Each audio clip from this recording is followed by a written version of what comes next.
All right, today we're diving into something pretty cool, the Bodhisattva's upgrade. Think of it like a fundamental upgrade to your own internal operating system. We're talking about shifting from just seeing the world differently to actually acting perfectly within it. So, this brings up a really fascinating question, right? It's a paradox people have chewed on for centuries. If you really saw the world as a dream, wouldn't you just check out? Why would you still need to act? Why bother doing anything at all? But here's the thing, that question isn't a trap. It's actually the key. It's what reveals the true path of an awakened mind. It's not about escaping the world at all. Nope. It's about upgrading how you engage with it. So let's really dive in. Okay, so our upgrade starts at what we'll call level 6. This is the 6th Bodhisattva stage. And the best way to think about it is like this. Imagine you're a programmer who suddenly, for the first time, gets to see the actual source code behind the program you've been living inside your whole life. Mind-blowing, right? This stage literally translates to something like reality direct access. And that's because, for the very first time, reality just presents itself, directly, with none of the usual filters, no personal bias, no desire, no confusion. It's like you've been watching a blurry, compressed video stream your whole life, and suddenly it's switched to raw, unedited 8K footage of the universe. The clarity is just staggering.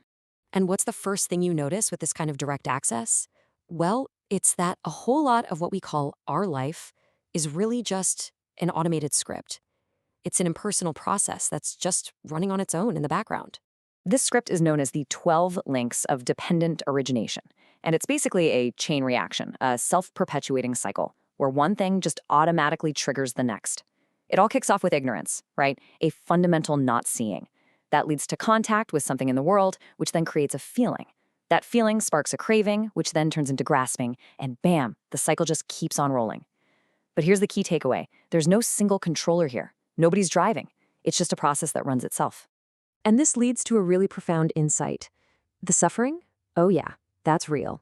The tree of suffering is absolutely growing. But, and this is a huge but, the idea of a permanent, solid self, an I who is the author and victim of all this, that's the illusion.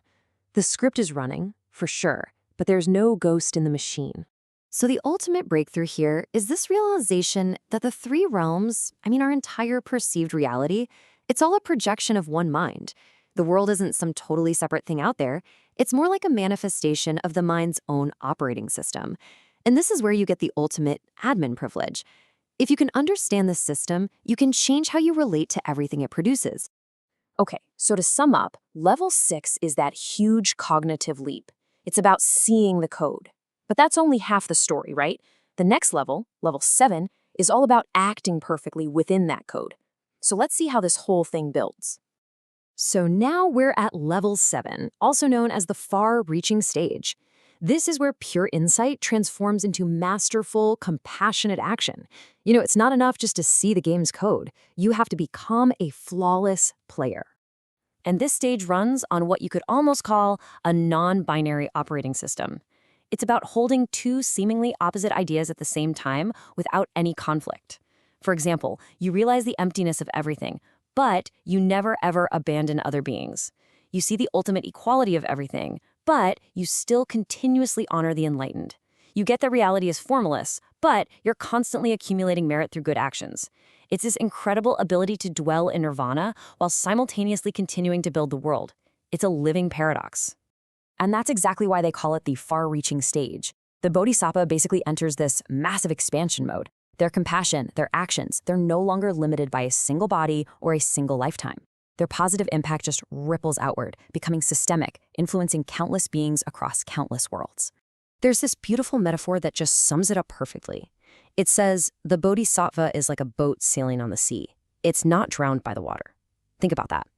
They are fully in the world, right there in the middle of it all, navigating the currents and the storms, but they are not sunk or overwhelmed by it. They can engage deeply without ever getting lost in the chaos. All right, so what happens when we put these two levels together, level 6 and level 7? Well, we get the final upgraded OS, and this new operating system is what finally resolves that paradox we started with. Here it is, the new operating system in a nutshell. Emptiness, insight, plus a compassion drive. equals enlightened action. The insight into emptiness from level 6, that just wipes out all the selfish, fear-based motivations. But, and this is key, it doesn't lead to doing nothing. Instead, it clears the deck for a whole new driver to take the wheel, boundless compassion. And when you combine those two, you get enlightened action. Action that is perfectly effective, totally selfless, and just tireless. Now, I know this can all sound pretty high level, maybe a little abstract, but what's so amazing is that this ancient model is also a surprisingly practical user manual for navigating our really complex modern lives. Okay, let's break down the user manual. Guideline number 1, when a strong emotion pops up, try to see it as just one link in that chain reaction we talked about, not as you. Guideline 2, stop reinforcing your problems by treating them as solid. So many of our issues stick around because we give them this sense of permanence. Ask yourself, is this challenge really as fixed as I think it is? And number 4 is super important. Just because you have insight into something doesn't mean you get to be passive. Insight actually demands action. All right, a few more. Number 5, switch up your motivation. Seriously, selfish goals are flimsy. They come and go. But altruism, the desire to help others, that is a rock-solid, stable engine. Number 6, train your mental stability. I'm not kidding. In our world of constant distraction, a stable mind is a legitimate superpower.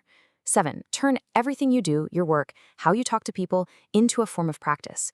And finally, number 8, be what you could call a sober actor. Be clear-minded, be engaged, but don't get drunk on the drama of it all. So all of this really leaves us with one final crucial question to ask ourselves. Are you being driven by the world? Running on that automated script, just getting pushed and pulled around by events and your own reactions? Or are you starting to act consciously in the world, seeing the code, and beginning to act with clear-eyed intention and compassion within it?